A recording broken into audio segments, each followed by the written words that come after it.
Hello and welcome. My name is Faz Kareem, and this is the PowerPoint Advanced e-learning course. A course designed to show you the newest and coolest features of PowerPoint 2019 while making it interactive and hands-on for the participants. What that basically means is throughout the course, I'll let you know if you can pause your video and try out a few examples of something we just covered, and to go ahead and follow along and fill out the PowerPoint presentation that I'm currently filling out just to get a hands-on feel for these actual features that we're covering. Now there's a lot of great features to cover in PowerPoint 2019, and I actually have a pretty nifty topic list that I want to go ahead and show everyone before we begin. Now do keep in mind these videos will be separated upon each topic, so if you don't want to partake in the whole course, you can easily enjoy just a 2 or 3 minute video on a brief little topic on PowerPoint that you need to get covered and go right to it. So let's talk about what we were going to cover today. I'm going to go ahead and use one of PowerPoint's latest zoom features by clicking on my table of contents over here. Alrighty. Now, in PowerPoint, there's so many nifty features to cover, and there actually is an introduction course covering the user interface and getting the basics down and ready. I do encourage you to check that out if you feel like you need to cover the user interface and these certain areas of PowerPoint that we need to know just to get going and building our presentations. Now for today's course, the PowerPoint Advanced course, lots of great stuff is going to be covered. We're going to be introducing something called the Slide Master. And you know what the best part is? Once I introduce it, I'm going to explain everything you need to know about it to get up to gear and making quick mass edits to your PowerPoint presentations without taking too much time.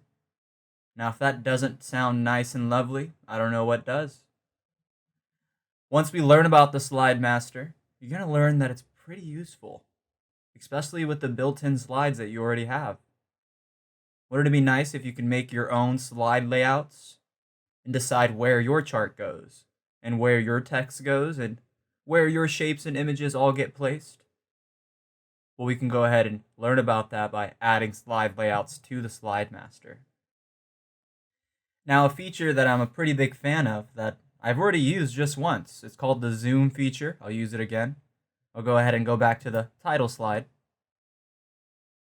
I want to go ahead and cover PowerPoint's newest Zoom feature, showing you how you can zoom into a certain slide or a certain section of a slide really quickly without spending too much time. It's kind of like jumping to certain areas of your slide.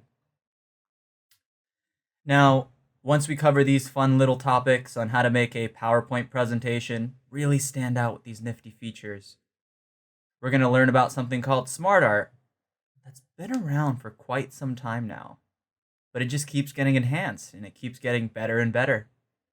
A little example of what SmartArt could be is I'm going to go ahead and maybe play this little video on my next slide over here.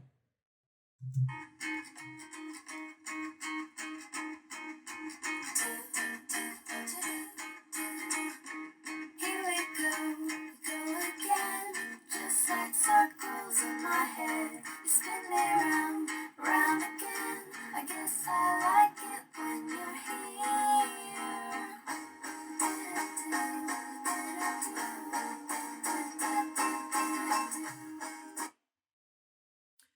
So as you can see, that was just a really old school Microsoft commercial.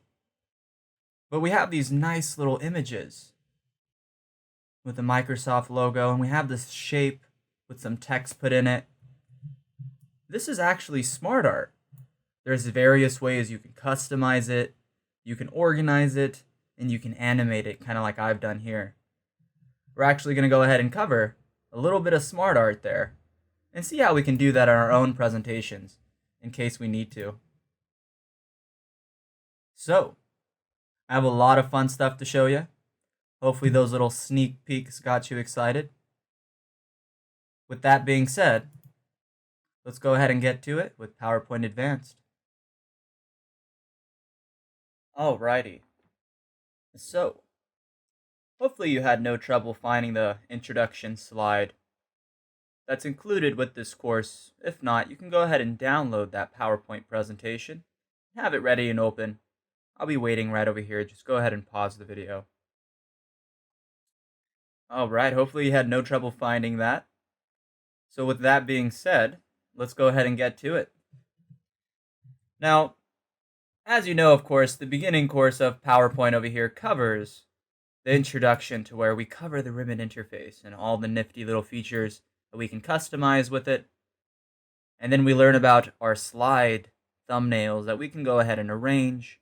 And maybe if we want to go into the slide sorter view, we can get a larger view of our thumbnails to maybe move them around and organize our slide.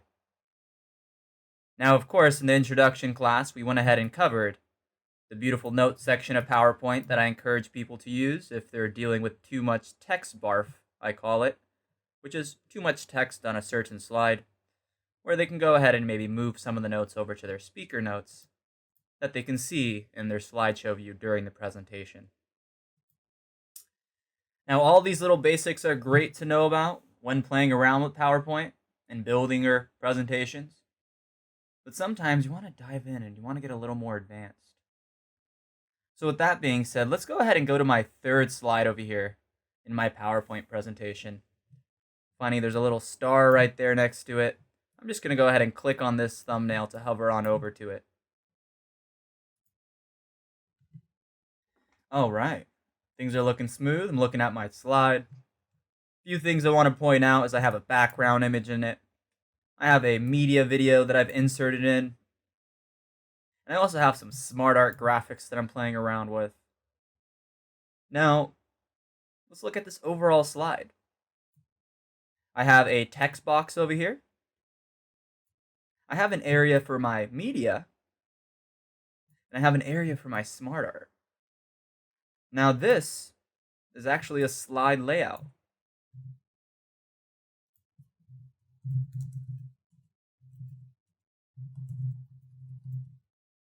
So with that being said, let's go ahead and hover up over to our Home tab. I just want to expose you to something. I'm going to go to my Home tab and give that a click.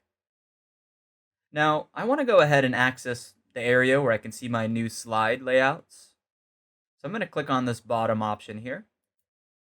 And with the built-in Office theme, you're going to see that we have a bunch of predetermined slide layouts that come built in with the PowerPoint presentation. Like that lovely title slide that every presentation comes equipped with by default. Then every other slide, if you hit the keyboard shortcut, goes into a title and content. And then, of course, for your needs, we have a section and a header, maybe two content that I use for my topic list. And we even have a comparison slide. All these different layouts serve for different purposes in our PowerPoint presentation. Now, as you can see, there's one nifty layout that you probably haven't seen before, the PowerPoint Advanced layout. That's actually a custom layout that I've decided to use. Now, why did I decide to use that? So that way I can easily apply this slide into my presentation to where I can add some text, a media, and some SmartArt without spending too much time moving things around and organizing it once they're already there. Pretty cool. Now, you might be wondering how. How did you add that? Because I don't see anywhere that says add new slide layout. Now, in order to do nifty things like this and customize slide layouts or the overall theme of a presentation, like font sizes, text sizes, and font colors, to modify these certain things without spending too much time going slide by slide, we have to use something called the Slide Master. We have to maybe see PowerPoint in a different view to go into Slide Master, but it's a very eye-opening world once you get exposed to the Slide Master and all the nifty little pieces of it. So with that being said, if you're excited about having the ability to customize new slide layouts and to quickly modify text sizes and add in new features or new objects into PowerPoint presentations without spending too much time, Slide Master is your friend. It's going to be your best friend. Now, we have to get in the correct view in order to use the Slide Master. So with that being said, for our introduction to the Slide Master, let's go ahead and get into the correct view by hovering over to our View tab over here and giving that a click. I'm going to go ahead and move my mouse pointer up to the top part of the screen. I'm going to use the center wheel of my mouse. This allows me to navigate over to the View tab without clicking on the tabs. Just a little shortcut that we can use. Do keep in mind your mouse pointer needs to be in the top part of the screen for the center wheel of your mouse to navigate you across the tabs. Now, most of the time, and most PowerPoint users always are working in the normal view. They're normal PowerPoint users. But we decided to take a e-learning class with Faz Kareem. And we decided to take the PowerPoint Advanced portion to go ahead and up our skills. And now we want to become the master of the slides. I'm sorry, I have a lot of fun doing this. The Slide Master. The Slide Master, the master of the slides. Whatever way you prefer to call it. But the tool is called the Slide Master. It's actually located in our View tab. That's why we hovered over there. Now let's go ahead and go into the Slide Master view and get exposed to it and play around with it and see what happens when we move things around. I'm going to go ahead and give a click on the Slide Master, and you should too. Now, the Slide Master always opens up halfway scrolled through your slide layouts. I have learned playing around with PowerPoint, this does lead to issues. So the very first thing I do going into Slide Master is always scroll up to the very top just to make sure I know where I'm at. All right. Now that we go ahead and understand where to access the Slide Master, it's a specific view that we need to go to in our PowerPoint. And we went ahead and scrolled up to the very top of our Slide Master layout list. Let's go ahead and talk about what we got here. Let's try to understand the Slide Master. Now, as you can see, I have this thumbnail over here that's connected. It's actually connected to all of these other layouts. Now, there's actually a special name for each one of these things over here. This top level that's connected to all of the slide layouts, that's actually called the master slide. I know the overall thing is called the Slide Master, but the top part is called the master slide. Now, what is the master slide used for? It's actually used to control the theme. You can also control fonts, colors, effects for the overall slide. You want to make all your titles 20-point font? That master slide is your tool. You want to change all the font sizes or all the font colors to green for the very first bullet in every single slide. The Slide Master, or the master slide, I should say, is your tool. Now, you can very easily go one by one into that slide presentation that you put together, and you can sit there changing each of the bullets. But good chance there will be a human error, and you might miss one of them. The Slide Master not only makes your life easier by ensuring that you can go ahead and just easily go ahead and adjust everything without spending too much time, but it also makes sure that you're not missing anything. The worst is having these final little mistakes and little hiccups that could have been fixed before the final draft show up in the final presentation live in front of your audience. Now you're going to notice that there's also this extra area right over here. I'll go ahead and go blue for this color that I've boxed up here. Now these are actually for the slide layouts inside of your slide, the individual slide layouts. An example is we have a title and content slide layout. Another example is we have a title and we got two content. That's another layout that we have. Now, we may or may not be using some of these layouts in our PowerPoint presentation. But If we are, I want you all to do this with me. I want you to hover over one of the slide layouts here. Not the top one, that's the master slide. I'm going to go ahead and hover one of the slide layouts. Ooh, okay, this is the title slide layout, and as you can see, it's being used by slide 1. I'm going to go ahead and hover over to this bottom one over here, title and content layout. It's letting me know that in my current presentation, I'm not using this at all. Now, what can we do? We have the ability to sit there and edit the original layouts that our presentation gave us, and then we can use them to put in our content. For example, let's all scroll through our slide layouts here. I want to use a very simple one. Let's go ahead and go to the blank layout. Let's do it together. I'm going to go ahead and give a click on that blank layout over here. And this seems a little bit too blank for me. What I want to do for my blank layout is I always want a background image to show up. Maybe a transparent background, but I want to go ahead and insert a background image. Now, with this over here, I want to point out that with the slide master, everything we do to this layout will show up to every single layout that we use from that point forward. Let me go ahead and show you what I mean. So what I want to do is, let's go ahead and insert a background.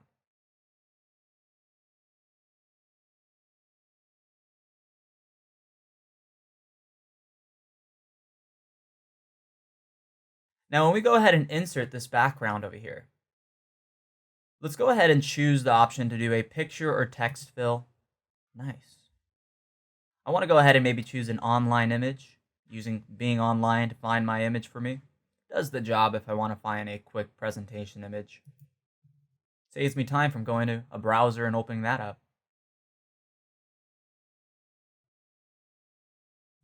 I'm going to go ahead and just type in Office 2019. Alrighty, let's scroll through this. Let's see what we can find here. You know, I actually like this one over here. I'm going to go ahead and insert it as a background image. Alright, things are looking good. It's getting a little cut off over here. I'm going to go ahead and do a little offset. Bring it in a little closer here. Let me go ahead and do the same thing for the right. I'm also going to go ahead and bring it in from the bottom. Very easy. Just got to know where to go. I'm going to go ahead and increase the offset over here through. Let's do 2, 2, let's do 1. There we go. And we're going to go ahead and I'll leave that at 20. Better yet, 18. Oh, look at that. It's looking a little transparent. We can make it more transparent. Go ahead and phase it out a little bit, make it transparent. So, now that we've went ahead and added this background image, a few things that I want to point out is because we went into the slide master view, we have a new tab.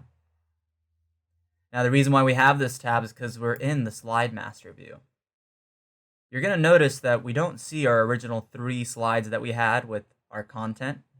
We kind of just see the overall layout of our slide.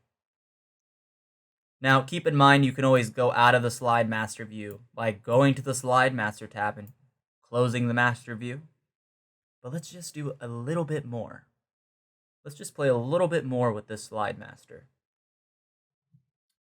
Now, the next thing I want to do is let's scroll up to the very top. We modified a layout here. I'm going to scroll up to the top over here. Let's play with the master slide and see what that does.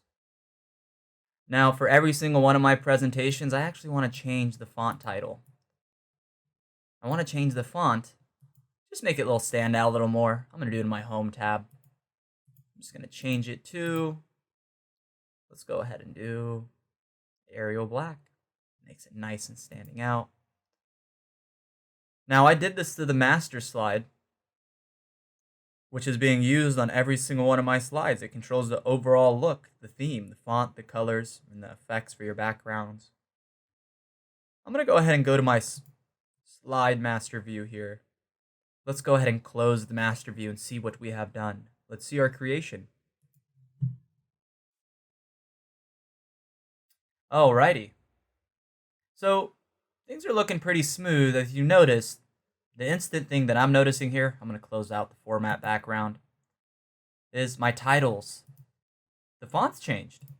They're all Arial black. All three of them. Now, another thing, let's all go up to our new slide area. Whoa, look at our blank slide. Seems pretty nifty. We went ahead and gave it a background. So next time we use it, it has that background assigned every time. We don't have to waste our time adding in a background image to our blank slide.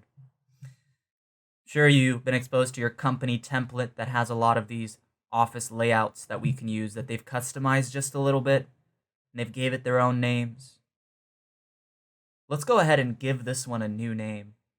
Let's rename this slide layout. Because wouldn't it be nice to give it a special name like custom blank? I'm going to go back to my slide master view. Remember the view tab over there? I'm going to give that a click. And I'm going to go back to my master views and give a click on the slide master there. I'm going to go ahead and scroll up to the very top over here. So, now that we went ahead and saw the actual changes of the slide, if we're noticing the comments, let us know when we hover over them what slides are being used on. I'm going to go ahead and scroll over to the blank slide now. It's letting me know that it's not being used by any slides. I'm going to right click that and I'm going to rename the layout. I'm just going to call it custom blank because it's our custom blank with a custom background that we've assigned. I'm going to go ahead and hit rename. Cool. I'm going to go ahead and close the master view. Let's check if that actually stuck. If we go back, we now have a custom blank. Pretty cool. Go ahead and play around with the various built-in slide layouts. See if you can move things around to your liking. Maybe add your company logo if you choose to on a presentation. Or play around with this exact example file. See what you can do with it. See if you can maybe customize a certain layout that we've yet to customize, like a title and to content over here. And then come right back. All right. Hopefully you're having fun playing around with that slide master, learning about all the little nooks and crannies of it. Now, so far, we've been talking about editing the current slides that are built in. That PowerPoint advanced layout that I'm using wasn't a built-in slide. I've actually built a whole new slide layout. Let's see how we can do that using the slide master. So I'm going to go over to my view tab again. We're getting familiar with this by now. View tab. And I'm going to go hover over to my slide master and give that a click.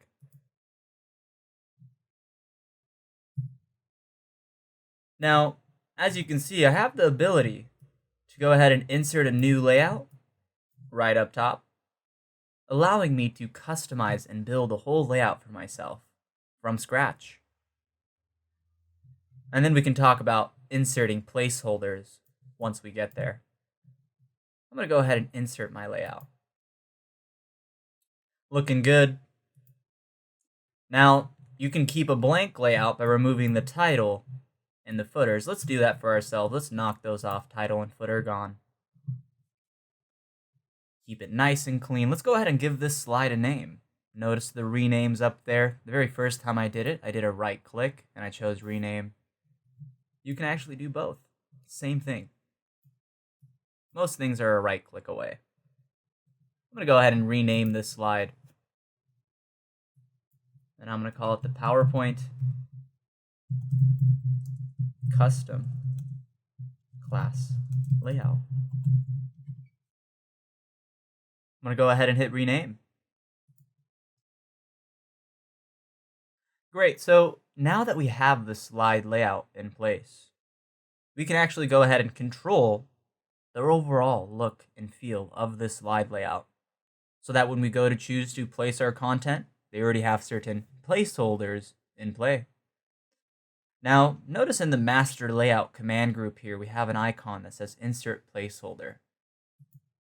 Now, this is to choose where specific type of content goes, like a picture, a table, media, or text. Let's play around with this. Now, most PowerPoint presentations, they always have a spot for their text, right? I'm going to go ahead and maybe put a little area for my text over here. I'm going to make it yay big. You can make it as big as you like. Looking good. I actually want to extend it. Let's make it taller. All right. Now, I'm actually going to go ahead and include the title. Oh no, they're overlapping each other. That's going to be pretty annoying when people go and put in text. Their first bullet's always going to be covered by the title. Let me just adjust that a little bit. Playing around with the slide master. Oh, the banner's getting in the way. I'm going to adjust it there. I'm going to raise this up a bit. Move it over a little bit. Align the text with each other.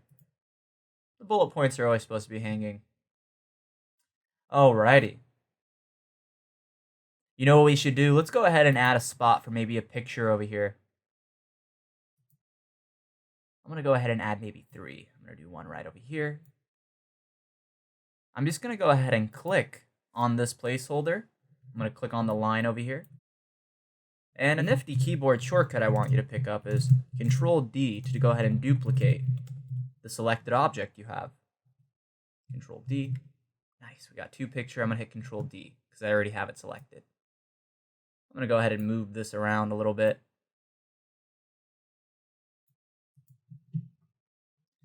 All right.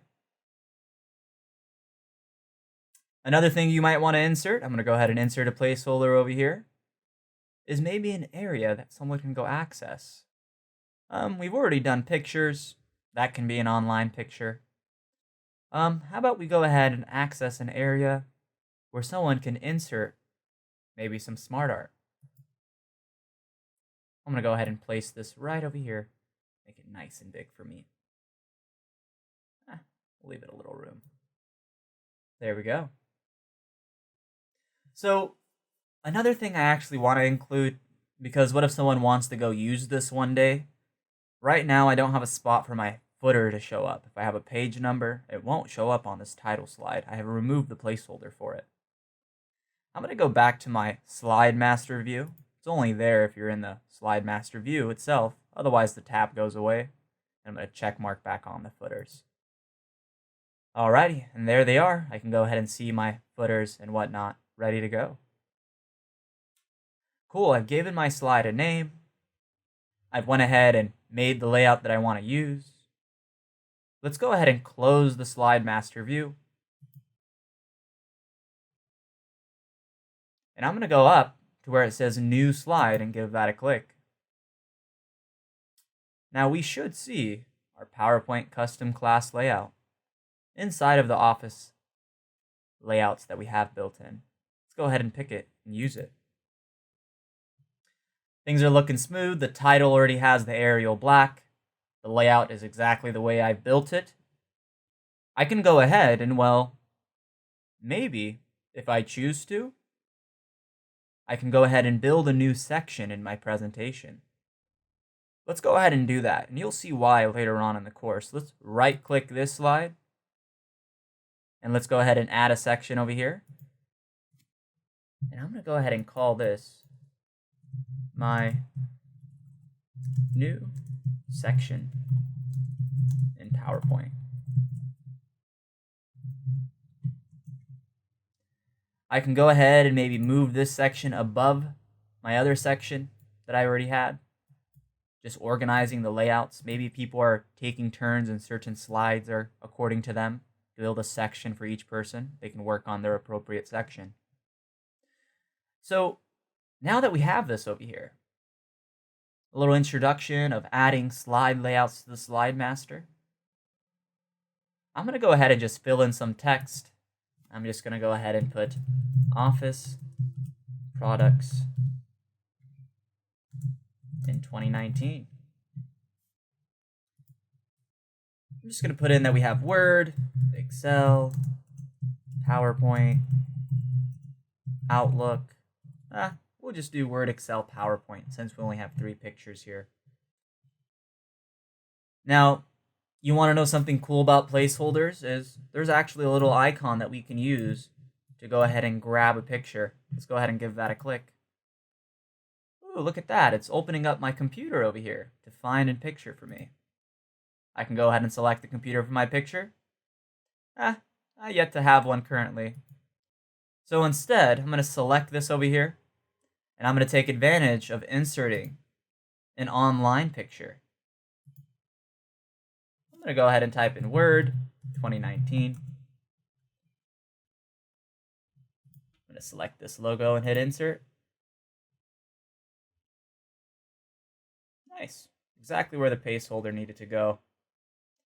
As you can see, it's kind of squished around because I chose the wrong type of image, but we get the gist of it. I'm going to go ahead and just delete this image that I've added in. Go ahead and play around with this newly built layout. Go ahead and maybe put in 3 bullets of your own. Maybe you can put your job duties and give it a title and add in some images using the placeholders that we've added in. And don't worry about the SmartArt because that's coming up next when we cover adding SmartArt graphics. So, Slide Masters. Seems pretty useful to know that it's in the View tab. And it's also useful to know that you can add your own slide layouts and that the master slide controls all of the fonts, all of the colors, and all of the overall background effects. Now, you can save this presentation and always access it so that you can use these layouts and always click on that file so that you can just use it and start from scratch. Delete the old stuff, put the new stuff in, but that just takes a lot of time.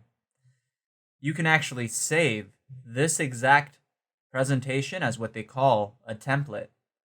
So the next time that you open up PowerPoint and you go over to your start screen or you go to open up a file, you can access that template that already has those layouts assigned. Let's go ahead and do that for ourselves. I'm going to go ahead and go to my File tab and just save a copy of this as a template by going to Save As.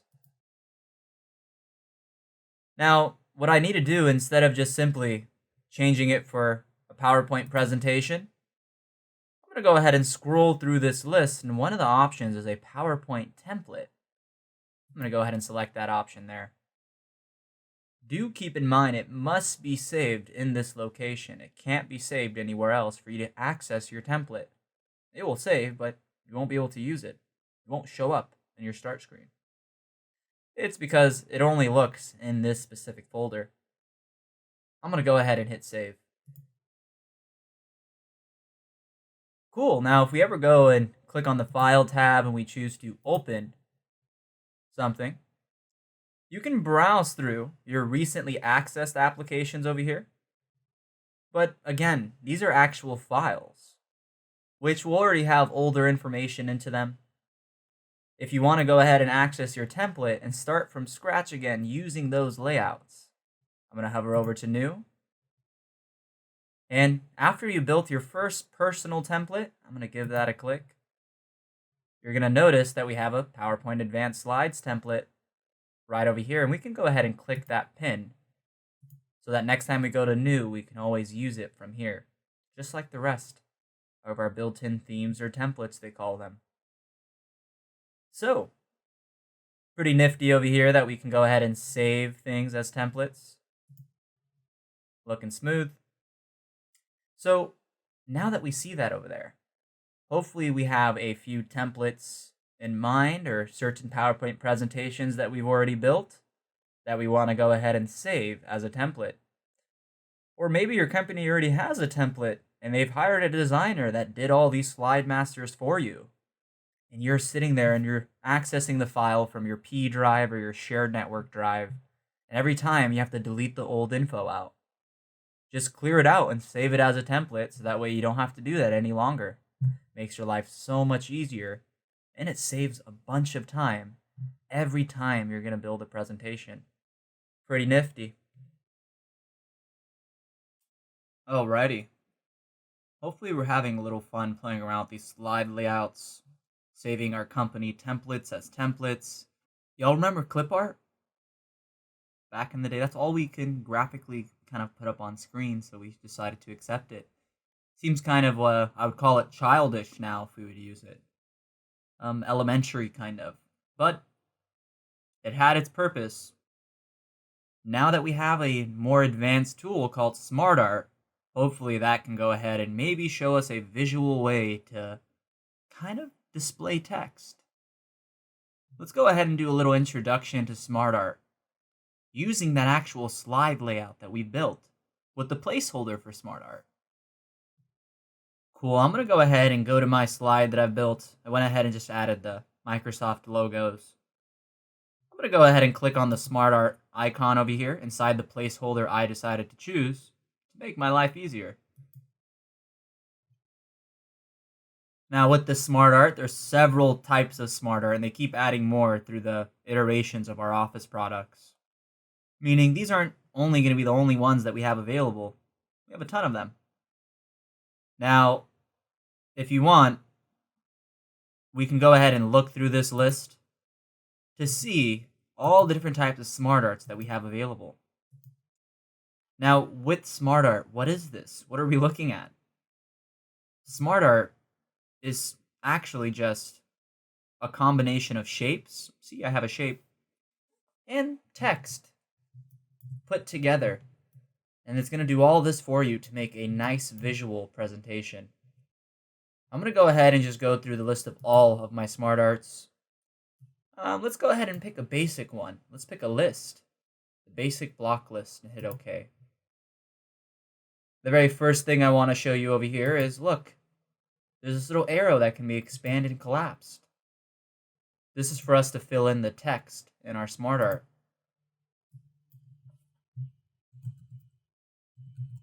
Excel.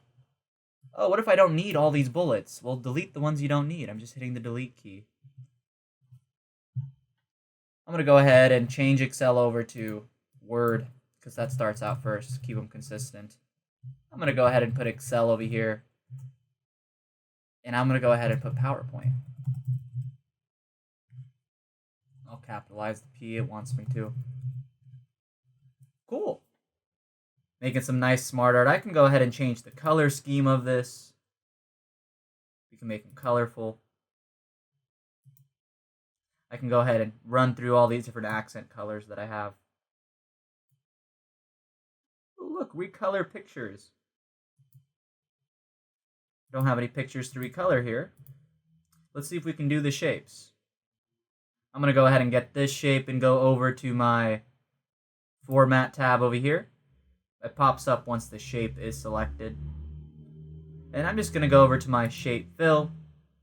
And I'm just going to go ahead and pick a random color. I'll go ahead and pick, for Word, I'll pick blue. I'm going to go ahead and select the Excel portion of it. And I'm going to go ahead and go to my shape fill over here. And I'm just going to pick green. It's for my recent colors. For PowerPoint, well, I'm going to go ahead and get the orange from PowerPoint by going over to my shape fill and using this new feature that will get covered in great detail in the second module, but just as a little sneak peek of it, the Eyedropper. I'm going to go ahead and pick a color outside my slide. I'm first going to do a left click and hold, and then I'm going to go outside to grab the orange from PowerPoint. Looking good. Looking good. So that's just the basics of SmartArt for right now. Just an introduction to it. We went ahead and designed and colored up the colors over here by recoloring the pictures, each little object, or you can pick from the color sets. Now, another thing we could have done is if you already have a lot of presentations that have bullets assigned and you just learned about SmartArt, you're like, darn it, I don't want to go redo all that. Just highlight all of it. You can right-click things and you can convert it to SmartArt. You could have also gone to your Home tab and you could have converted it to SmartArt. So both of these options would have converted it to SmartArt. I'm going to do the right-click because it's always closer. And maybe from here, check it out. I can maybe have another form of SmartArt. This is a vertical bullet list. I can change the colors by going to the SmartArt designs. I have to have a SmartArt selected in order to do that. And then I can pick each color for each shape one by one by recoloring the pictures. Now I can do this very first one over here. And I'm going to go to the Format tab. And I'm just going to go ahead and for blue for Word. And for Excel over here, I'm going to go ahead and do green for Excel. And for PowerPoint, don't forget about our eyedropper. Just going to click on that orange. Oh no, I did it for Excel. I'm just going to undo my last action. I'm going to first select my PowerPoint. Now I'm going to go to Shape Fill. And I'm going to go to my eyedropper and select PowerPoint. Looking smooth, looking smooth. The word is a little offset color. That's bothering me. It's my OCD kicking in. Let's change it to match. All right. So, hopefully this is a nice little intro to SmartArt. In the next videos, let's see a little bit more on how we can edit our SmartArt and how we can go ahead and play around with animating our SmartArt as well. Hopefully we're sitting there and exposing ourselves to the world of SmartArt. Or maybe we already know about it and we want to learn a little bit more and we're rushing over to the next video. So with that being said, I'm going to go ahead and stay on the same page that I worked on, building these SmartArt graphics from previous text and from scratch to see how we can go ahead and modify our SmartArt. But before we do that, let's try to understand what SmartArt is. It's actually a combination of images. This one's actually a shape. And of course, each one of these shapes have together, grouped together, I should say, some text. You know, we have a grouping feature in PowerPoint. They just did it for you. I'm going to go ahead and select my SmartArt over here and go back to my SmartArt design. Now with the SmartArt, I do want to keep in mind that if you want to maybe convert it over to just original shapes, so that way you can maybe put animations on them or ungroup them, move them around as separate little objects, you can do that. Move it around. It's within the one container. We see that right now. I'm going to go ahead and convert it to a shape. And I'm going to go ahead and right click and ungroup it. Because right now it's in one big old container. So now I just went ahead and adjusted my SmartArt where they're no longer in this big old container. But I can go ahead and move them around. Now I could have built this on my own using shapes and adding in text boxes and grouping them together. But I just decided to use SmartArt as my palette tool to build these objects for me. You're going to notice that up top, when we did this, when we converted it over to a shape, you're no longer going to see the SmartArt Design tab. It's not SmartArt anymore. It's just traditional shapes. Now, if you want to go back to SmartArt, you're going to have to convert it back to SmartArt or just undo it. I'm going to go ahead and undo my several last actions. And boop, SmartArt Design tab is back. It actually holds your last 75 actions, just so you know, your undos. I'm going to go ahead and go back to my SmartArt Design tab. Because sometimes you can move things around. Oh, moved it. And we don't want to convert it, we want to reset the graphic. Boom, look at that. It made all the colors go back too because it reset the graphic, but put it all back in the original placement that we needed to go. I'm going to go ahead and undo that change. And this one. So now that we're slowly learning about SmartArt, let's go ahead and go over to this side and do it to this side just to get the practice in. Let's go ahead and convert these over to some shapes. And then let's go ahead. So step 1 is convert to shapes. And then step 2, of course, is to ungroup the shapes. Now, I'm going to go ahead and do this by selecting the SmartArt that I want to use and going to my SmartArt Design tab. and I'm going to choose to convert it to shapes over here. I can go ahead and right click and choose to ungroup, but I've done this way before. Instead, I'm going to select it and go to my Shape Format tab. And I'm going to go over to my group, and over here is where it lies in the ribbon. You can always right click for it as well. Now I've ungrouped these just the shapes. And this is a grouped shape that I can go ahead and right click, or nope, it's still SmartArt. We're looking good. Now, why might we want to go ahead and convert these over? Because right over here, we have the shapes made from SmartArt. And right over here, we have the SmartArt version of it. I'm going to animate the SmartArt version. I want you to do it too. Just the basic of it. Just one basic animation. I'm going to go ahead and select the SmartArt, and I'm going to go to my Animations tab. And let's have this SmartArt fade in. Okay. Now let's do it over here. I'm going to select on Word, and I'm going to have it fade in.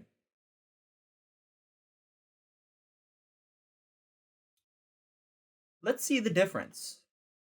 One has SmartArt with an animation, and then the other side over here, well, it has shapes with animations. Let me go ahead and swap my presenter view. So when you go ahead and give a click, you're going to see all the 1, 2, and 3 show up at the same time. But if you go ahead and give it a click over here, it's just the one object because it's just a shape. So if it's SmartArt, it moves as one whole when you animate it. This is one object. But when you convert it to a shape, you can sit there and animate this one. And then when you're done, you can animate this one. And then when you're done with that, guess what you can do with this? If you guessed animate this one, you can do that as well, and you're correct. So I'm going to select this shape over here and do another fade. And I'm going to go ahead and select this shape over here and do another fade. Just applying these animations. Let's go ahead and see how that looks. I'm going to go ahead and hit preview up here. Ooh, look at that. They're all coming in one by one on this side. They're all coming in together on this side. So moral of this is if you need to animate the objects one by one instead of having it all come in at once, it's a good idea to do what we did and convert them to shapes so that you can ungroup them and animate each object. If you want to do a deep dive in animation, in Module 2 we'll talk about editing and quicker strategies on applying animations and all the needs to know when playing around with PowerPoint animations for yourself. But right now, just know that if you want to animate a SmartArt, you have to convert it to a shape and then ungroup that shape for yourself. Alrighty, hopefully we're having a little fun playing around and editing that SmartArt. Now something that I want to point out briefly in the very beginning with the introduction, I mentioned how there's a little star on some of these slides. Now there's only going to be 2 reasons why we have a star on a slide. Reason 1 is there's an animation on the slide. On a certain object, we decided to do a graphical little animation to have it either show up or disappear or to emphasize it, kind of like what we did here. Now another thing that you might want to consider is doing a small little graphical animation at the very end of a slide and at the very beginning of a slide as you transition. And that's the second thing we want to cover. We want to do a small little second of animation which transitions us over to the next slide, which will go ahead and give us the star as well. Let's go ahead and start out with the very top slide over here and give this a click. Now, with this over here, I'm going to go ahead and notice how right next to animations we have transitions. Now, the very first transition that I want to use over here is I'm going to go ahead and insert a fade transition into my slide. Slowly does a little fade. Let's go ahead and edit edit the transition now that I saw a preview of my fade, I want to go ahead and see the different effect options that I have. I can have it maybe fade smoothly or thoroughly black. We have some other subtle, exciting, or dynamic content transitions that we can use. I'm going to go ahead and do the flash. Let's see how that looks. Oh, it flashes us in. Looking smooth, looking smooth. Notice how for flash, effect options is grayed out because there's only one way that we can actually use this animation, which is just to flash it in. But if we go ahead and choose uncover, well, do you want to uncover it from the right, from the top, from the bottom? Preview, uncover. Let's go ahead and do a drape. Ooh, just drapes down. For the effect options, do you want it to be from the left? Or do you want it to be from the right, vice versa? I'm going to go back and pick my go-to fade that we have and give that a click.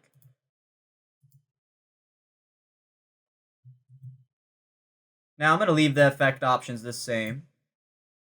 Now every time I want my transition to run after I click the mouse. I want the transition to go to the next slide as I click the mouse. But if I want it to go after 10 seconds, I probably put it after. Let's just do 3 seconds to keep it simple. After 3 seconds. I'm going to go ahead and apply this to all over here, just to make my life easier and keep it consistent and smooth without me having to do it one by one. And hit apply to all. Alrighty, let's go ahead and see how all this looks. I'm going to swap my...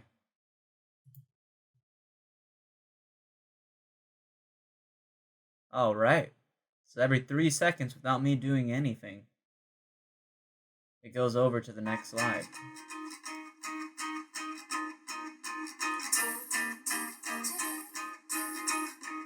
Here we go again. Just like circles in my head. You spin me round, round again. I guess I like it when you're here. It's obviously waiting for the video to finish. The video is longer than 3 seconds. Then once it's done, it moves over to the next one.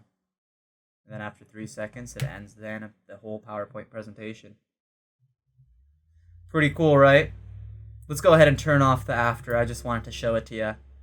Now, some people, and even me, what I do, my strategy is when I talk about my topic list for my classes, my public class, I spend so much time just sitting there, rambling on about what I want to show them.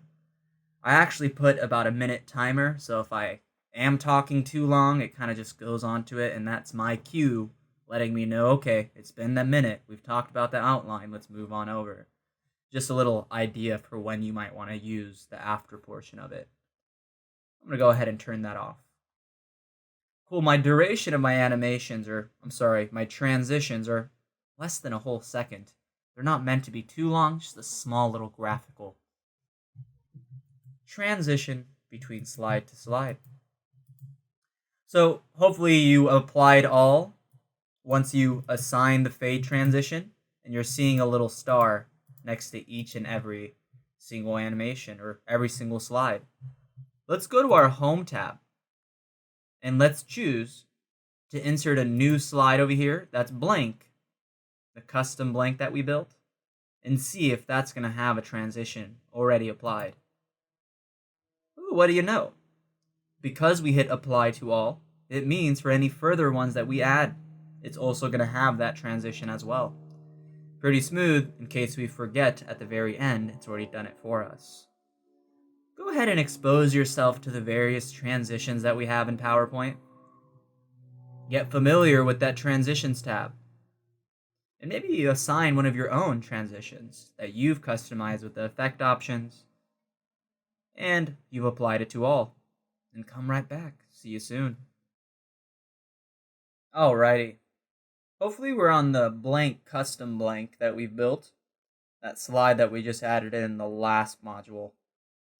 Let's go ahead and move over this slide, left click hold, and move it over to the appropriate section we want it in, which is my new section in PowerPoint. Went ahead and moved it over there. And now I want to introduce a tool that's new to PowerPoint 2019, but it's super powerful. I've been using it. And you don't have it on your student copy yet, because I want you to be exposed to it the very first time by you adding it in. And it's called the zoom feature. You can insert a zoom into another slide from an existing slide. I can zoom into this slide from this slide. I can zoom into this slide from this slide. Let's go ahead and insert. Let's go to our insert tab over here. A zoom over to our topic list. I'm going to choose insert. And notice how we have a links command group over here. A links command group. So we can go ahead and access zoom. I don't want to zoom an entire section right now. I want to zoom just one single slide. It's actually my topic list. So I'm going to go ahead and choose the zoom slide. Slide zoom. And I want to zoom into my topic list over here and hit insert. Now it's always going to show up as a little thumbnail of the slide, but I'm a big fan of customizing things. Notice how when you have a zoom object selected, you have a zoom tab that pops up. I'm going to go ahead and hover up over to my zoom tab. The very first thing I want to do is maybe you want to change the image of my zoom.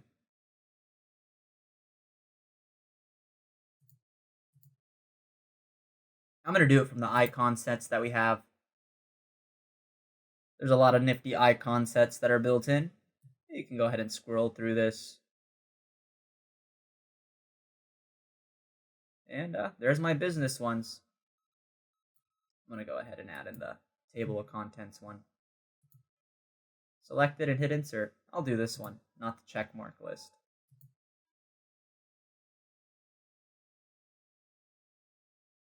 Alrighty. We got zoom number 1 in over here.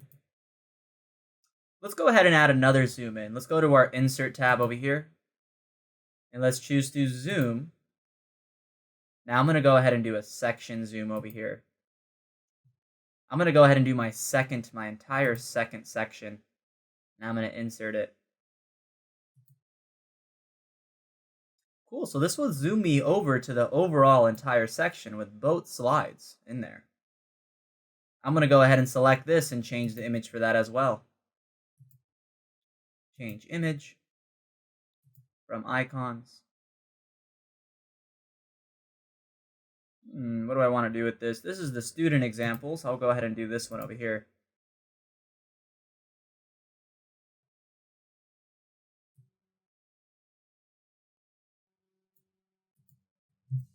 Cool. You're going to notice this is going to take you to slide 4 and 5. Let's go ahead and do one more. I'm going to go ahead and insert a zoom. But let's do a zoom summary, a summary zoom. So let's read what this says. Select the sections and move through different parts of your presentation in any order you like. Seems pretty nifty. Okay. I'm going to go ahead and add in PowerPoint Advanced. I'm just going to go ahead and add in just my topic list and the slide zoomer that I have over here. I'm going to hit insert. It's going to take me back to the zoom slide if I need it to. All right, look at that. I have a section summary having both of my zoomed areas readily available for me. It's on the top, building me a summary section of just the things I've chosen to summarize over here. Now, this has made our workbook or our presentation a little bit messy. Let's go ahead and undo that last one.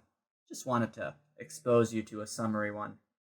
Now that we've undone it, let's go ahead and add in a third one just for cosmetics. Insert zoom. I'm going to do a slide zoom over here. And for this, I'm going to go back to home and hit insert. select this one, move it over. I'm just going to go to my zoom over here, go to my change image option, and let's pick an icon for the little home. Keep in mind we can do an online picture. I'm just choosing to go with these icon sets. Big fan of them. And if I go down, I believe it's the buildings. Buildings. We'll do a home. Here, I like this one. It has a little chimney and windows. More homey. All right. Now I'm going to select this one over here. And I'm going to go over to my align command group. And I'm going to go ahead and center it. That's my table of contents. I'm going to get this one over here, my home. And I'm going to go to align. And I'm going to make that go to the left. That's where home is. I'm going to get the brain with all our examples over here, and I'm going to align it to the right. Just wanted to show you the alignment feature. Saves you a bunch of time as well. In order to actually zoom into the slide, you first go into presenter view. You notice when you click on home, it takes you back to the title. I'm going to go back to my table of contents. Click on table of contents, takes you back to home. Now if I need to go back over to my student examples, I can go ahead and click right over here. It jumps me over to those two slides. Looks pretty nifty with this little graphical image of how it does it. If you notice, kind of transitions or animates into it. Essentially it is hyperlinking over to the next slide, but it's adding a little animated feature to it as well. This is new to PowerPoint 2019. I do want to mention you insert your zooms. Let's go ahead and finish off that slide. Let's go to that slide over here and let's insert a text box over here up top. And I'm going to go ahead and put zoom in PowerPoint 2019. I'm just going to go ahead and just make it a little bit bigger. Only the slide layout had this in there, but I didn't add a title, remember? I centered it. Just going to give that a click over here or hit Control E. I'm going to make it red to stand out. Looking good. I'm going to make it big, going across. Alrighty.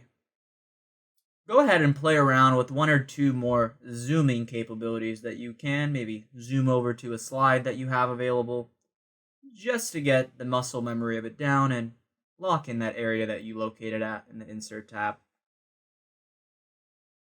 Alrighty. So presentations are great, but sometimes you need to display data. There's no better way to display data in a PowerPoint presentation other than using charts, the thing we use to visually represent those numbers and to tell a story with those numbers. Let's go ahead and insert a new slide.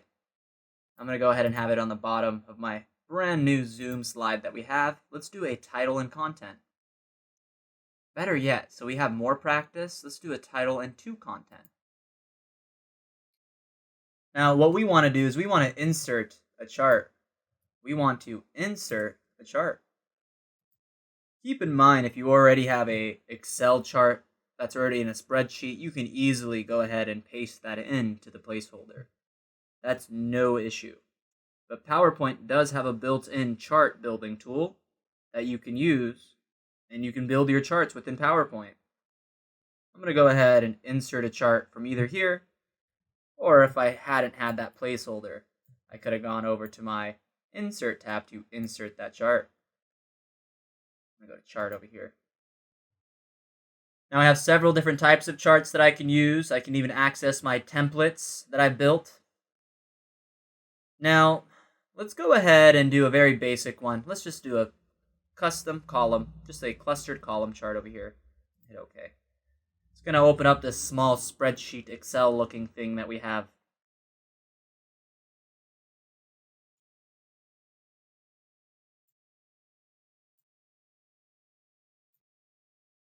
And as you can see, we have a bunch of areas that we can fill in. I'm going to go ahead and call this, maybe this is our product list over here. I'm going to call it products. Series 1, let's go ahead and do maybe week 1. I'm going to do week 2. I'm hitting tab to go over to the next one. Week 3. Here, I'll add in a week 4 as well. Why not? Week 4.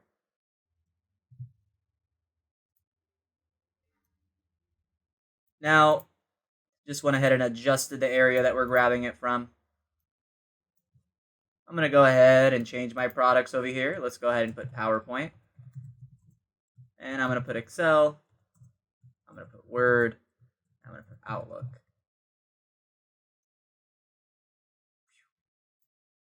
I'm going to go ahead and maybe adjust these numbers maybe a little bit. Oh, the chart cleared itself out. I'm just going to put 10, hit tab, put 20, put 30, put 40.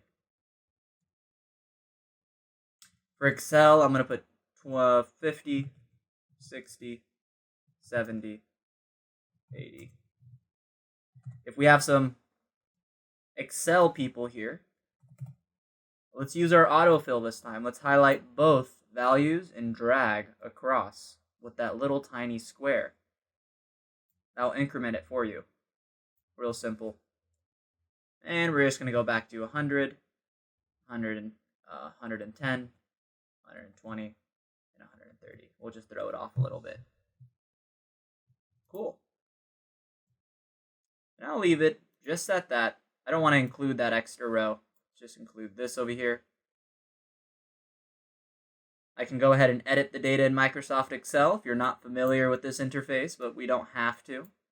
Now I don't want to include that extra area right there, that blank over there. That's why my table ends right over there. I've ended it right over there. I'm going to go ahead and end it. There we go. Cool.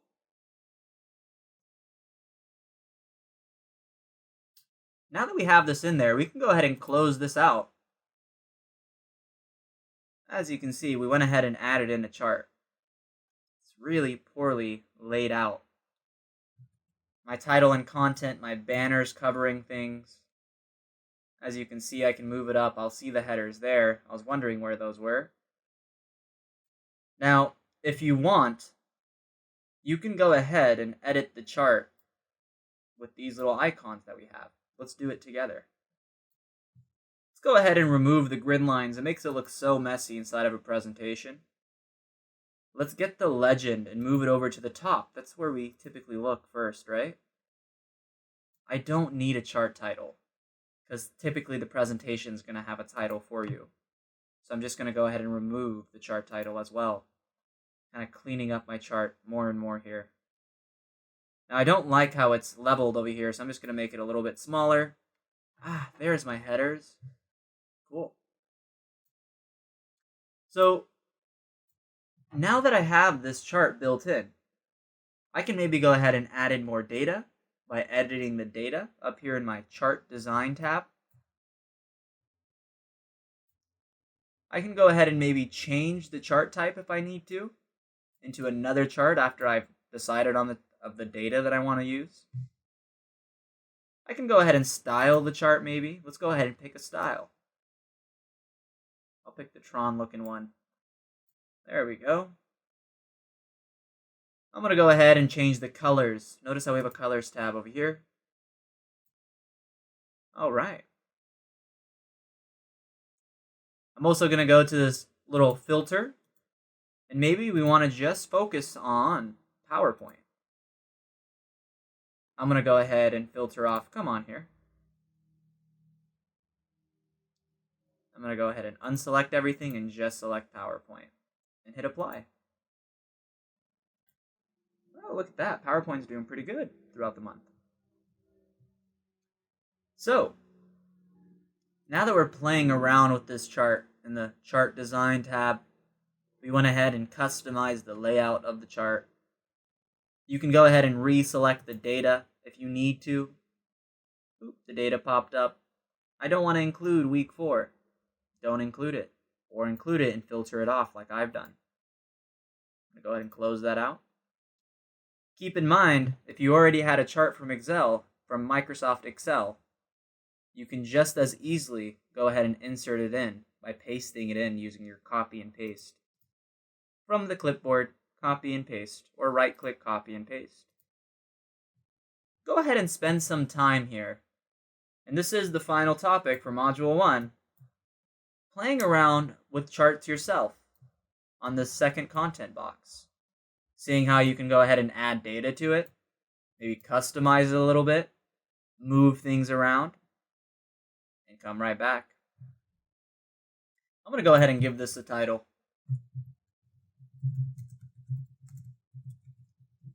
Working with charts. And I'm excited to see what you got over there. Have fun. Hey there. Welcome to Module 2. Now the second module, it's pretty interesting. Let's go ahead and take a look at the outline. I'm going to go ahead and zoom into my outline over here by giving it a click. And with this second outline here, we're of course going to go ahead and cover some more deep dive features that you may already know about, but you should be using as you're building presentations. Now there are other various tools you can be using to communicate, like you can send emails, but there's comments built into the software in Excel, Word, including PowerPoint, which is great when you're collaborating across building a presentation and you're just pinpointing what slide you're talking about, exactly where you're talking about it at. Another thing we're going to learn about is building PowerPoints is graphic design. Whether you see it this way or not, it's a graphic design tool. You can spend 10 hours making something look pretty, or you can spend 1 hour, and I'm just here to show you a few tools that you should know about, like the Eyedropper, when building your presentations. Another thing that you might want to do and consider is adding in backgrounds. Now we did this in Module 1, but I just want to go through it again. Talk about how to add in an actual background to the slide versus putting an image in the back. What's the differences between them? And once we dive into that, we also exposed ourselves with a brief introduction to animations using SmartArt. In this module, we'll cover animations and learn how we can apply more than one animation to an object. We can also learn how we can increase the duration or change the order of our animations when it comes time to edit the animations. And once you learn about all those nifty features, I want to show you a super fast way to copy your animations onto other animations or onto other objects. You make one animation, make it perfect, and then paste it onto the rest of the objects you want it on. Super easy. And something pretty nifty that I want to expose you to at least is there's this new PowerPoint transition to PowerPoint 2019 or to Office 365 users called morph. I like to think it makes all other animations obsolete because it's so simple to use. It's just 3 steps and it does so much. So much. And then sometimes you want to insert a video and you can't find the video, or you want to go ahead and record yourself doing something on your screen. Well, you don't need Camtasia for that. You can go ahead and use PowerPoint screen recording tool available in PowerPoint 2016 and up, and for our Office 365 users. Then once you wrap it up towards the end, I want to start talking about how you can maybe link certain websites or files to a presentation, and how we can go ahead and maybe share this presentation, whether it's through PDF, that portable document format, or if you're using a cloud service like OneDrive, Microsoft's cloud service, how you can access and share, or maybe access the version history if you're collaborating with others, directly from the desktop app, from the presentation itself. Pretty nifty features that are pretty new to us in terms of the OneDrive and the sharing portion from the desktop app. So go ahead and stay tuned for it all, and I'm excited to be learning with you. In case you forgot, my name is Faz, and I do want to point out there is a presentation file put together that you can go ahead and access and download. If you've yet to do so, you can go ahead and just pause the video, and I'll be waiting when you come back, and we can go ahead and start right up. Alrighty. So, hopefully you didn't have a tough time finding the exercise file that we're using for today's e-learning course, the PowerPoint Advanced course that we're in today. And now that we're having the very first title slide in front of us, a tool that I don't see used enough, and almost crippling sometimes when I've met people that don't use this, is a tool that allows us to comment on slides. I've met people that they print out copies of the slide and they rewrite the little edits they want to make, and then they send it over to a person and they write their edits they want to make on a piece of paper. And then they go ahead and once they find all the edits and they've printed out several copies of this presentation in the process of doing that, killing the poor trees, they're then consolidating that all and building the final presentation. Or they're like, nope, we don't want to kill trees, and they're emailing presentations or they're sharing presentations and they're emailing with the bulleted list. Oh, on slide 1, we need to fix this. On slide 2, we need to fix that. Now, whoever's fixing that has to go look at the email and the slide, and they might miss something because there's 2 areas they have to focus on now. Instead, we can go ahead and, when it comes time to review our document or our presentations or our workbooks, keep in mind this for all of your Office products. You can go ahead and hover over to your Review tab and add in a new comment.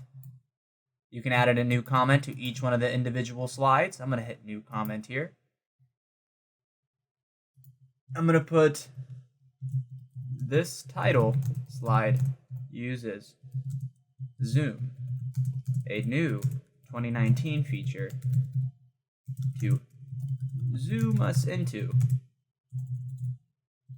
a certain area of our presentation. Great. So now that we have that, we can go ahead. I'm going to add another new comment, but this time I just hit new. I first selected an object. The very first one is for the overall slide, just letting them know I'm using Zoom. Now I'm going to let them know for this comment over here, I'm going to put this Zoom.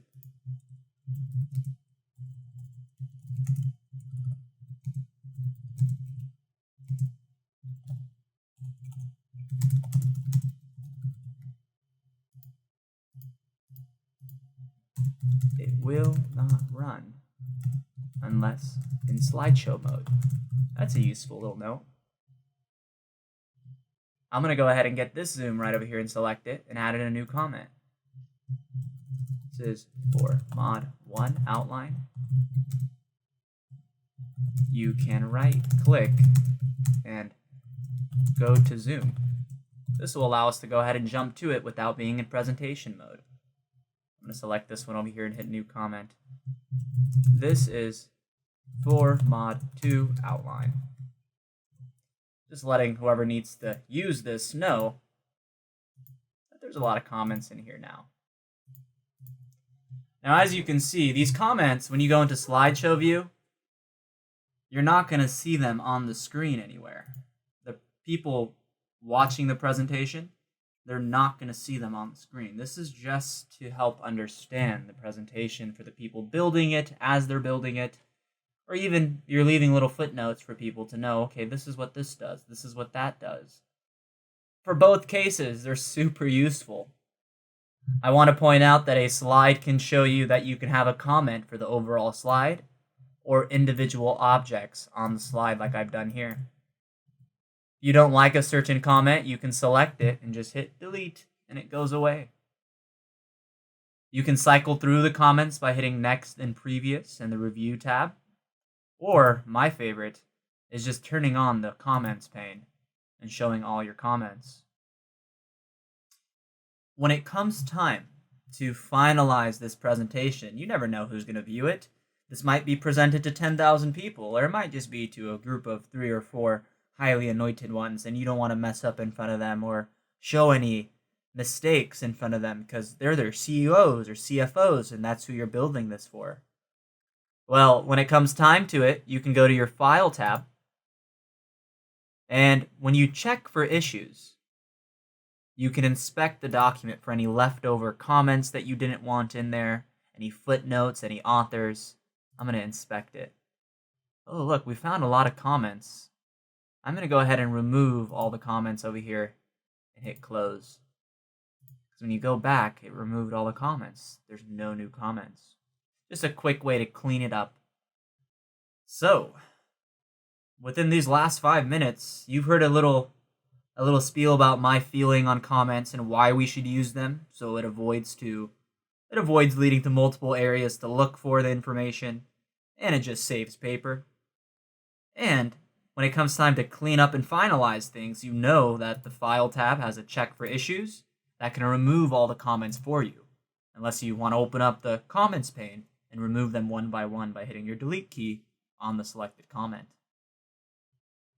Go ahead and try adding in a comment on one of the slides that you have built. It could be any slide, just to form the muscle memory of using comments. And I want to remind you that all of your Office products have a review tab. All of them have a comments tool. All of them act in this manner where we can utilize them and move over to the next comment, and all of them have a check for issues in their File tab that you can remove them for. Go ahead and play around with these comments. Come right back. Alrighty, welcome back. Now that we're in Module 2, I think it'd be nice to build a separate section in our presentation, kind of applying what we learned, so that we can go ahead and put all our Modules 2 stuff in that section. I'm going to go ahead and just do a right click in the slide thumbnails view. Just click on one of the slides, right click, and I'm going to choose Add Section. I'm going to go ahead and call this Module 2.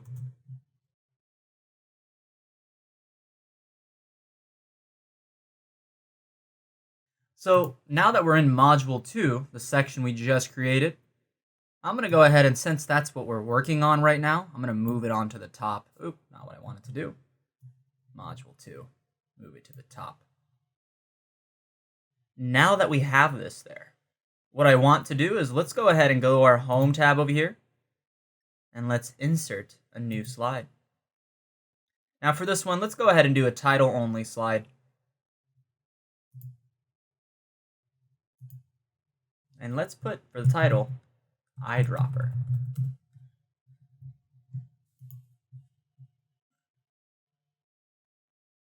I'm going to make this slide look a little pretty. I'm going to go to my Insert tab and find an online picture of an eyedropper. Why not?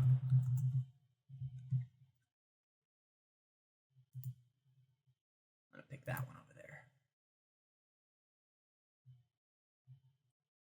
Eyedropper is 2 words, correct? Cool, got the eyedropper. I'm going to make it a little bit smaller.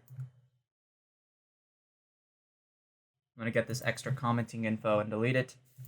I'm going to put this right over here. Now, let's go ahead and insert some shapes. I'm going to go to my Insert tab, and I'm going to pick a shape over here. Let's just do some smiley faces. That'll be cool. I'm going to go ahead and just put a smiley face over here. I'm going to hit Control and the letter D to duplicate it twice.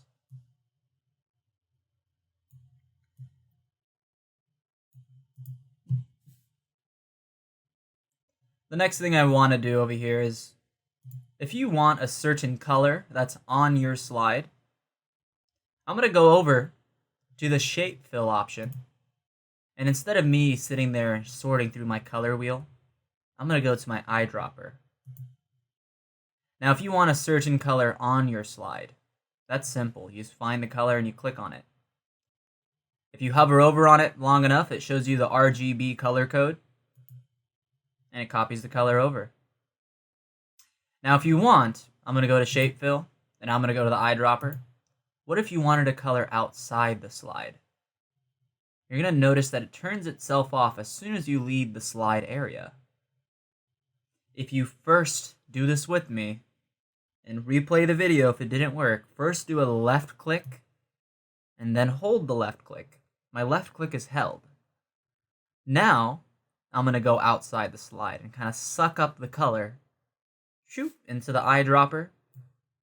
Let's try that once more. I'm just going to go ahead and go to Shape Fill. And I'm going to go to Eyedropper, left click, and I'm going to go suck up this orange color and let go. It's okay if it didn't work. I'm going to select this one and do it again. I'm going to select this right over here, and I'm going to go to the Shape Fill option, and I'm going to go to the eyedropper. I'm going to do a left click and hold, and maybe I want the green from this slide. that dark green from Excel, and I just let go. I'm going to select this one over here, and I'm going to go to Shape Fill. I'm going to go to my eyedropper. With a left click and hold, I get to leave my slide without it turning itself off. And I'm going to get the blue from Word now, from that little thumbnail that I had. I was just picking up the colors from this little slide.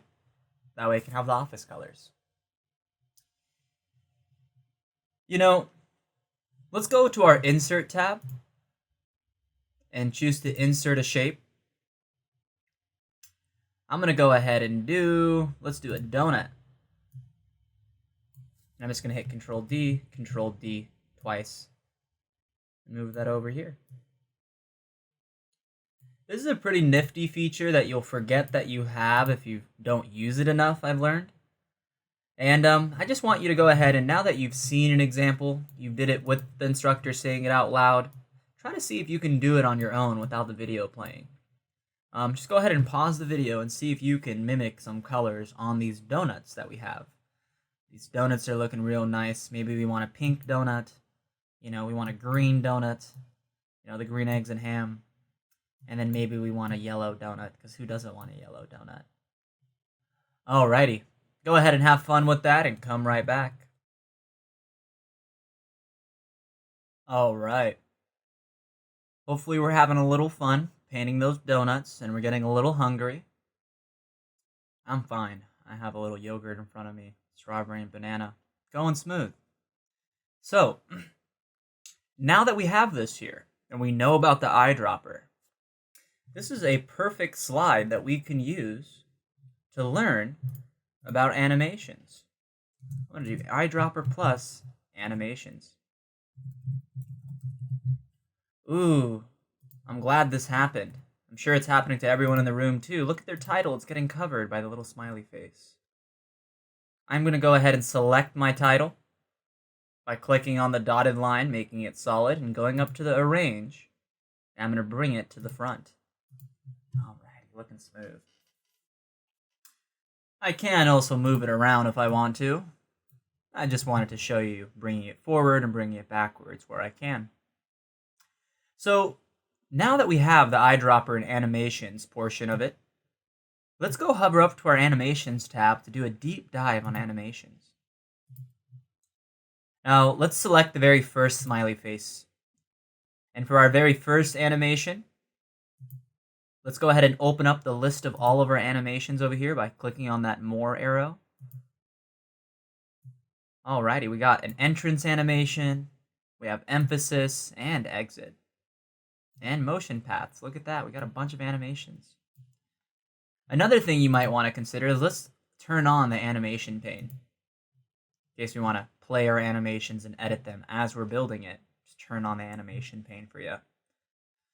Totally optional, you don't need it, but it just makes everything all nicely in one spot where we can go ahead and customize, move our animations around, and reorder them. So, what I'm going to do over here is I am going to go ahead and pick my very first animation. I'm going to do an entrance. Now I want this animation to go ahead, and for my first one, let's have it float in from the top. Float in. That flew in from the bottom. I'm going to go to my effect options over here and make it float down. Boom, flowing in from the top, going in. Great. As you can see, the animation shows up in my animation pane. It's my very first animation. I can play them from here instead of going to my preview tab now. It's all nice in one spot. Check it out. This animation right now can actually be increased. I don't recommend increasing an animation more than a second, but if you want, if you increase it, notice how the bar gets bigger. It is going to take a full 3.75 seconds for this image to fully float into the PowerPoint. Let's hit play. Real slow in animation world time. Did you notice how in the animation pane, I'll do it again, there's this little line moving over, showing you how long the duration's going? Let's go ahead and knock the duration back to a second.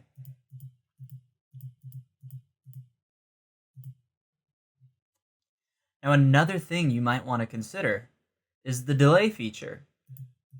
I'm going to delay this for a second. Let's go ahead and do 2 seconds so I can count it off. So from when I hit play, it's going to do 2 seconds, and then the animation duration is going to start. Total, this takes 3 seconds to run. On 1000 to 1000, now my animation starts. Notice how the bar starts from before the green. I can also increase the duration of my animation from here. Keep that in mind. Various ways to modify your animations. I can go ahead and change it. Every time I click on my presentation, a key or a space bar, the animation will run. Or if there's multiple animations, we can make them run simultaneously if we choose with previous. Now, if you want to have more than one animation on a certain object, you have to do it from Add Animation. This will allow you to go ahead and apply the second animation without removing the first one. If you were to do it from here, it's going to keep removing this one and replacing it with whatever you replaced it with. I'm going to add a emphasis animation, like maybe a, let's do a grow shrink. Make it bigger, make it smaller. Cool, now check it out. My animation pane shows me 2 animations. There's going 1, and then when I hit another click, it does the second one. I'm going to get this second animation, and I want to run it on the previous. With previous. Notice how they're going to run together. They're on top of each other here. Play from. Boom. Kind of hard to do that when it first has to fade in, so I was doing both animations at once. I'm going to go ahead and adjust my fade time back to a second. I adjusted it manually. Cool. I'm going to adjust this back to a second. I'm going to make this on click as well. So now we have 2 animations. Let's add in a third one, an exit. Let's make it go away once we're done. I'm going to go add animation. Don't forget, we've done an entrance. I'm going to go ahead and choose an exit. And let's go ahead and have it disappear with a fade. Or let's have it fly out from the bottom. Bye-bye. That'll be cooler. Now let's go ahead and see how all this looks.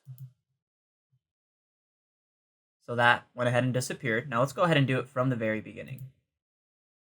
Play from. Boom. I'm going to go into slideshow mode.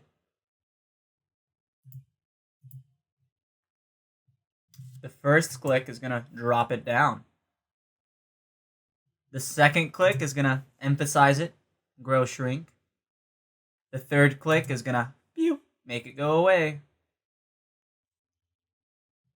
Now, you see how we set up this animation? And there's 3 animations applied. These all can have different durations and delays that you spent time adjusting. I highly advise you to select an object that you have, that you've applied all of your animations to.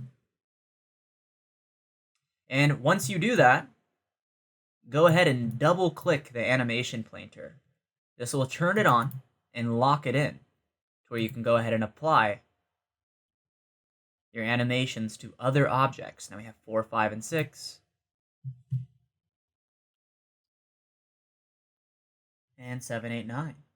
Now what if we wanted, I'm going to turn off my animation painter, turning it off. What if we wanted to change the order? We wanted to go upside down. I'm going to select my 9th animation, and notice how in my animations tab I have a move earlier option. I'm going to go ahead and move that up earlier. It's 6, it's 5, it's 4, it's 3, it's 2. Oh, now it's number 1. I'm going to get the next animation over here, and I'm going to move it earlier. Now it's number 2. I'm going to go ahead and move it earlier. Now it's number 3. So now if we start it, it's going to start from the bottom. First click, bottom comes in. Second click, bottom clicks, or emphasizes itself. Third click, it goes away. Then it starts up from the top. So animations are pretty flexible. It's very useful to use the animation pane when ordering them. You could have just left click, held them, and moved them up and down, increased and delayed the duration from it. And when you're done, you can turn off the animation pane, and you're in good shape. Go ahead and play around with animations. Try applying 3 animations onto the donut hole that you created. Turn on the animation pane if you find it easier to do it from there. And then sit there and choose all of the animations from Add Animation after you've applied your very first one, so it doesn't wipe out the previous ones. And once you've found the beautiful animated object that you like, double click this and apply it to the other 2 animations that you need to use for your PowerPoint presentation. Alrighty. Hopefully you had a little fun playing around with those animations and playing around with your animation pane. Let's go ahead and add in a new slide.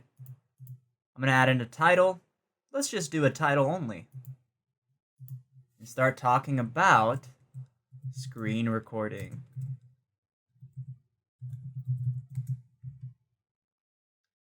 Now, with screen recording, you can record areas of your screen using PowerPoint now. There isn't much editing tools. You can only trim from the beginning and the end, of course. You can't cut off the middle of the video. That's what Camtasia and these other video editing softwares are built for. But for a quick little video of maybe showing someone how to access a website, or how to do a small little process, or a video that you're having a hard time finding, but you have the URL for it. All these are ideas that you want to think of when using screen recording. You have to insert it into a PowerPoint. Let's do it together. Let's screen record our desktop. I'm going to choose to insert, and I'm going to choose in the media command group to the very right, screen recording. From there, I can go ahead and select the area of my screen that I want to record. I can do the whole screen. I can choose whether my mouse pointer is going to show up or if my audio is going to show up to be in the final version of the video. And when it comes down to it and you want to go ahead and maybe record, you can hit record. You can hit the Windows, Shift, and Q key to stop. Now here's my desktop. Got some icons there. I got my recycling bin. Hover down, you can see my taskbar as well. I can go ahead and hover up top to stop recording. Or I can hit Windows, Shift, and the letter Q to quit the recording. And it shows up in PowerPoint. I can make it smaller, don't worry. To stop. Now here's my desktop. Got some icons there. I got my recycling bin. Hover down, you can see my taskbar as well. I can go ahead and hover up top to stop recording. Or I can hit Windows, Shift, and as you can see, video came out pretty smooth. Now, I can go ahead and right-click the video and maybe save it as an MP4 file if I didn't need it for the PowerPoint, just using it as a palette tool. I can add the video in, but for every second of video that I have, and I have 15 seconds, that's 3 megabytes of data, which makes it a very large file to email, which makes it almost impossible, right? So you might want to consider going ahead and maybe sharing the file through a cloud service, and we'll talk about that when we get to it. So, hopefully we can benefit from using the screen recording tool. Don't forget that you can go ahead and download the video outside of PowerPoint. This is available in our Office 365 users, and it was introduced in Office 2016, but it's also there in 2019. It's pretty nifty to use. Go ahead and practice doing at least one more recording of just anything. It could be a video on your browser. It can be you logging into a certain website, just to follow all the little muscle memory of all the little areas you need to know about when you want to pop in and do a screen recording. Now, another nifty thing that you might want to consider doing, talking about these nifty tools to make your PowerPoint stand out, is you might want to hyperlink maybe a website, or maybe a document, or maybe another application to a certain icon or an image that you have. You want to insert a hyperlink. Now we did learn about zooming in Module 1.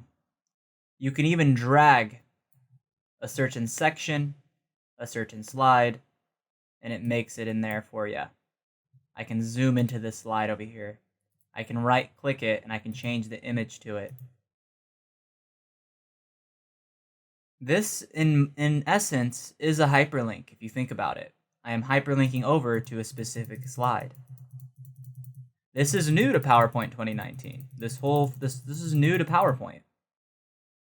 Let me go ahead and find my little home.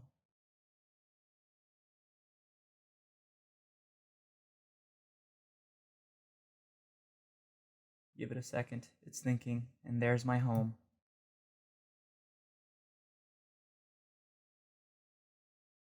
You can insert a hyperlink on something. I'm going to get maybe this text box over here, and I'm going to link. I can link from an existing file or web page. I can link to a certain place in this document. That's what Zoom is doing for me. I can link it to an email address. Let's go ahead and do it to a recent web page. Ooh, look at that. Browse pages. I'm going to go ahead and just go to www.learnit.com. Maybe you want to check out all the other classes we have to offer. Notice how the hyperlink went ahead and turned itself blue with an underline. You can hit Control with the left click to go ahead and go to that hyperlink. I can right click it and maybe edit the link or open the link as well. I can change the text that's displayed.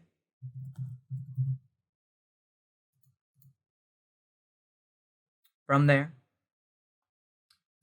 Keep in mind, I just did it from two ways. I did it from the right click, and I also did it from the ribbon interface.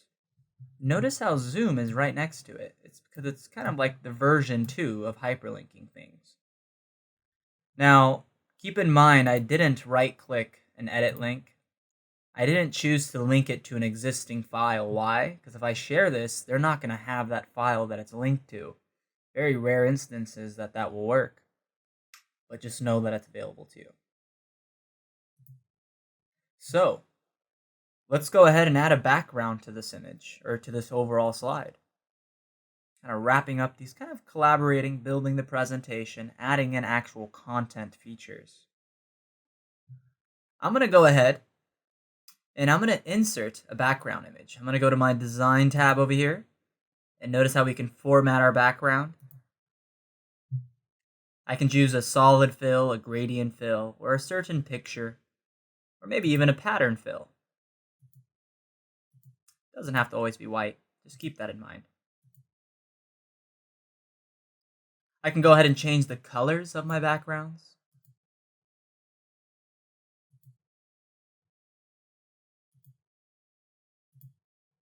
Or if we wanted to change it like so, we have all these different options changed for us as well. I don't have to do a pattern fill, I can do a gradient fill. I can choose when it starts, stops, all the different options, change the whole color scheme of it all. So, there we go. I can also make it a little bit more transparent and see-through. I can go ahead and apply it to every single slide with a click, or I can reset the background to go back to the default in case I steered off a little too far from what I originally had and I don't know how to get back. At this point in time, I'm going to go to my picture option, and I'm going to choose an online picture, because we can even grab pictures from online. And I'm just going to find an office picture for Office 2019.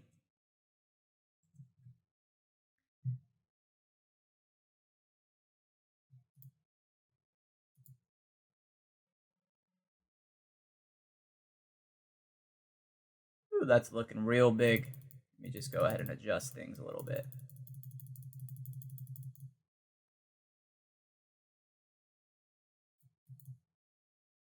Notice how I'm just adjusting it. Let me go ahead and knock that down. This is just too large of an image, but it's getting there.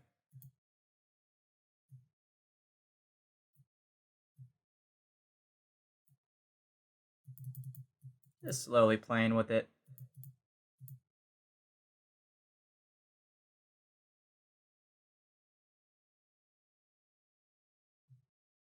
There's our background, our office product background. A little stretched out, but we get the gist of it.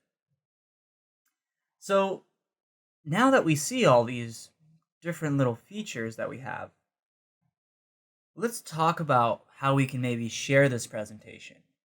There are people out here that don't own office products. They don't have PowerPoint. How can we share it with them? Or maybe they're using cloud services and they're ahead of the game and you want to just share a direct access link to the file. That's done a little differently now. In the next upcoming video, we're going to discuss various ways to share a file using a PDF, and then we're also going to discuss how we can share a file if it's accessed or if it's uploaded to OneDrive. Alrighty. As promised, we talked about sharing these files. Let's start out for the people that don't own Office products. Maybe we have clients that don't have Office or on the G Suite, or you're unsure.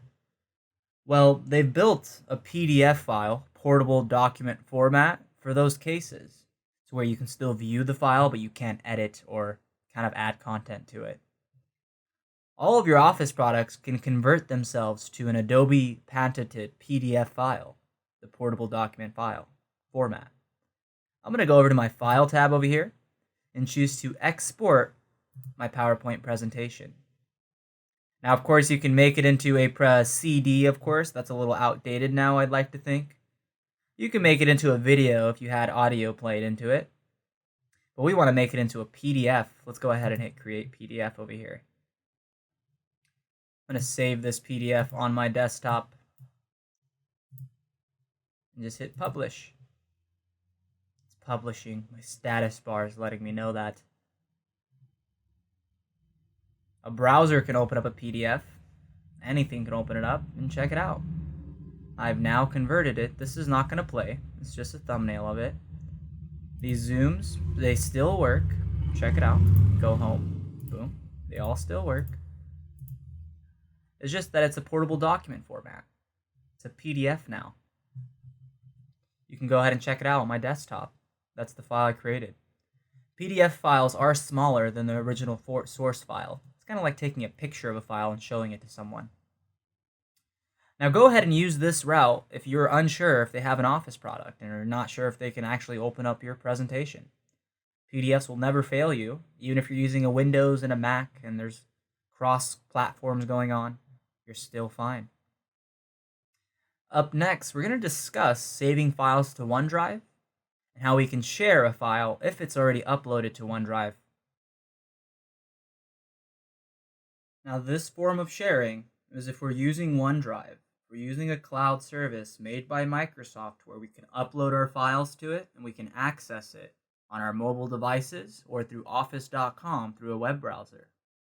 Pretty nifty if you're always on the go. And if you're scared of ever losing your files. It's like your personal drive, but it's everywhere. Now, I'm going to go ahead and go to my File tab, and I'm going to save a copy of this into my OneDrive account. I'm going to go ahead and call it in OneDrive. I'm going to hit save. If you made unwanted changes to the original file, you can restore the file through version history. That's something interesting. So we're now learning that if a file is uploaded on a cloud service, there's something called version history that lets you go back to a previous version of a file in case it was being shared and someone else did a lot of work that you don't like. Got it.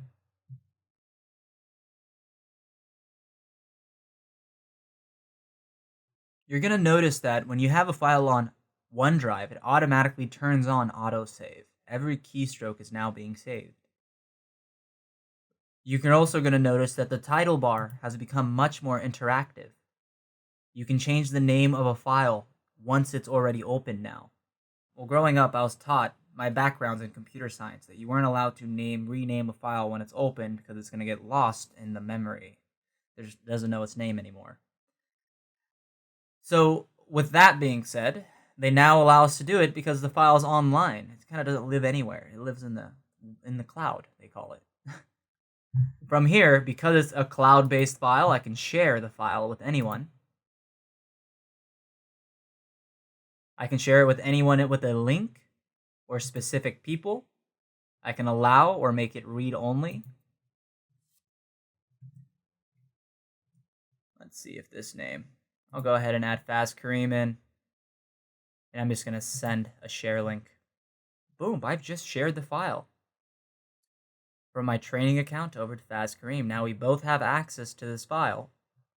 In case someone made a little mistake and we need to go back to the file's version history. This is fairly new. In case we need to go back to the version history is now down here.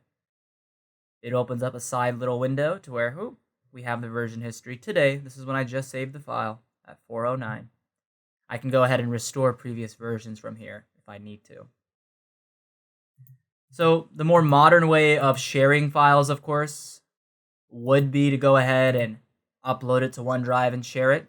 Emailing things is kind of like an outdated way of doing things now. So I just want you to be aware of all the nooks and crannies that you have available. My computer's a little hung up here. There we go. Closing out the version history. Coming up next is my conclusion and my farewells and the wrap-up of the course. I hope this information serves you well, and there's certain areas that you can pick up and utilize in your presentations right away.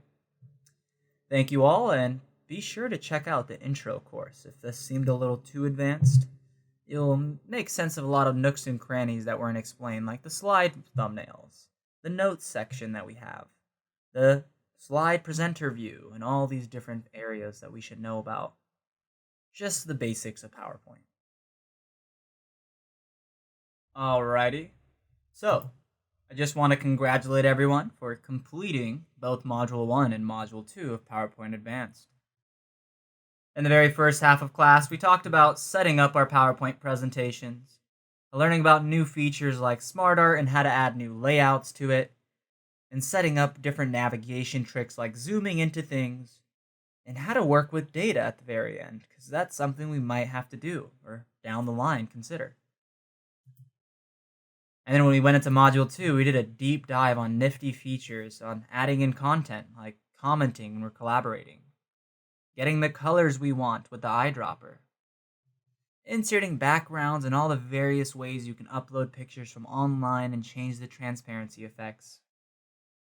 And we also learned that the animation pane is super useful when you have a ton of animations applied. Just ordering them, organizing them, changing the duration of them.